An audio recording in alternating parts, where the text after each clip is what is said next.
I can put 2 burst 2 inside, but there's no reason to do that because I want to push damage. And okay, where is this? Eh?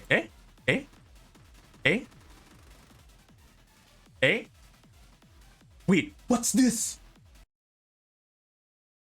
Oh, you know what? I've never talked about it, and I believe not many people talked about it. So let's talk about simulation. I think most of us by this time we're already bored with simulation, right? But for those of you who might still be struggling in simulation, let me run you through a quick tutorial. Specifically, I just want to talk about buff selections. Okay, so if you're very first time entering stage 4 or a new stage, you're gonna be under CP. Your CP requirement will always be ahead of you. How you want to do is you want to avoid these ones in red so that you don't have to fight a really hard boss battle and have your core team just outright get damaged and die. So you can start with anything like this. If your power, if your CP is above the recommended ones, you can just skip the battle, which is absolutely easy, fine. Simulation, when you talk about buff selection, you have to understand a few things. Your priority should always be whether or not the buff you select applies to your team.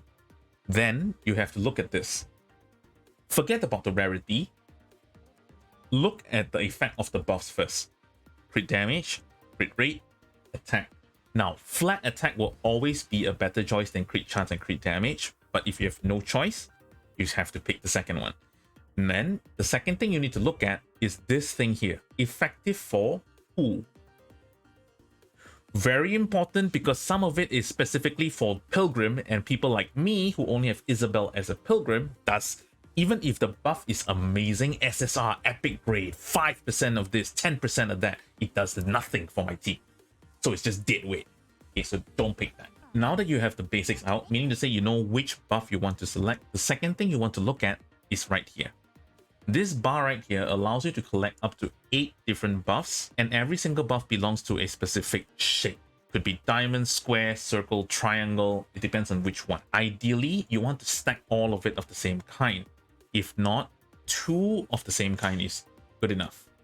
And worst comes to worst, if let's say your luck is so freaking trash and all the good buffs you won cannot form any sort of a same shape, forget it. Just pick the effects first. There will be times where you have this selection cards that allows you to convert all of it into the same shape. There are cards like that, and it's called spec up cards.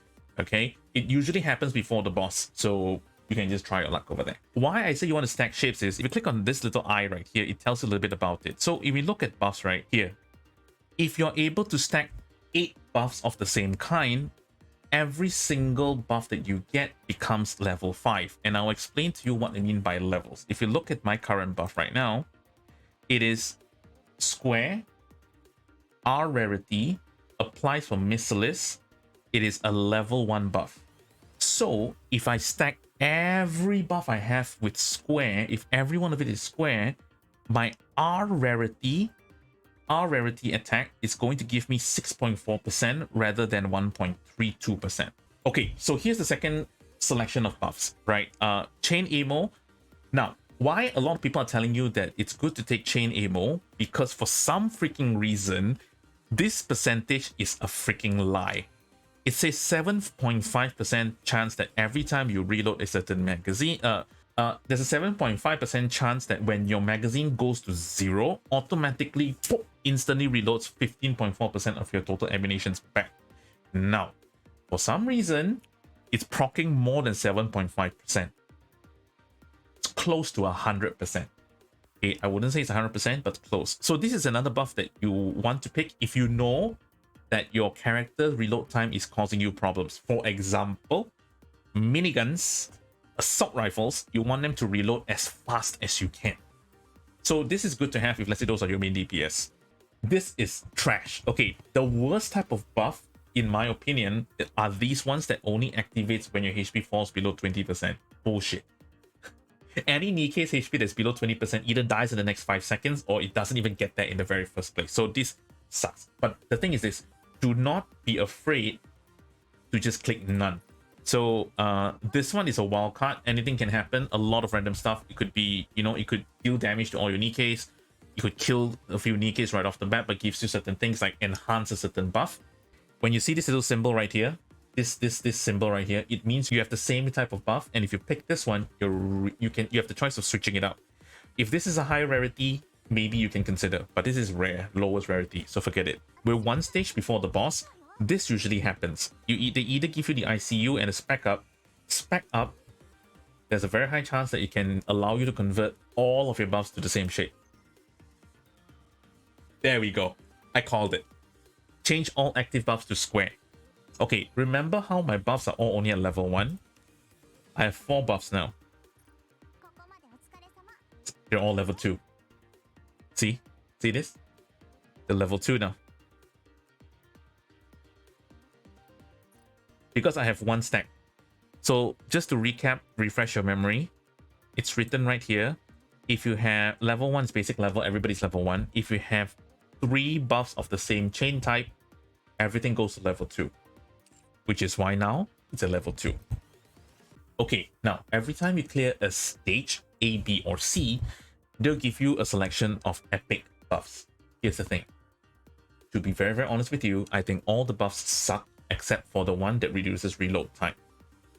Okay, you can never go wrong with that.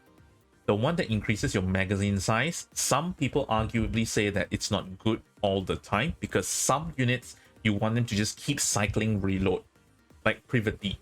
Every time she hits 0 magazine, she does extra damage. So the more you reload, the more of that you can trigger. My second thing that I want to tell you guys, which I didn't know when I played this game as well at the very early stages, is that you do not, I repeat, you do not need to do every single simulation stage from stage 1 to stage 4 just to take all the rewards. Just jump to your higher stage and do sector A, B, and C. You will claim everything if you clear it on the earlier stages, right? I used to do stage 1, 2, 3 all the way to 4. Imagine the amount of time I waste. So when you reach the final one, it's still important to pick the buff that is good, but none of it is good, so forget it. Why? Because if you're in simulation stage 3 going to stage 4, you can actually carry 1 buff over. Like this. Crit rate is not really that good, but in comparison, I would usually bring this one. Drain Converter. When an attack hits, recover HP equal to 3.3% of the damage. Yeah, that's why my Laplace was healing. Because it applies to shotgun, machine guns, assault rifles. Oh, sorry, it wasn't my Laplace, it was my Privity. So let me recap the whole thing again while you guys watch the boss battle go on, okay? The first thing you need to consider is the effect of the buff. The second thing you should look at is who does the buff apply to. And third, you look at the shape, because it is absolutely fine to have completely useless random shapes, not a single chain, but have all the buffs that benefits your team. Get it? And we're done with simulation.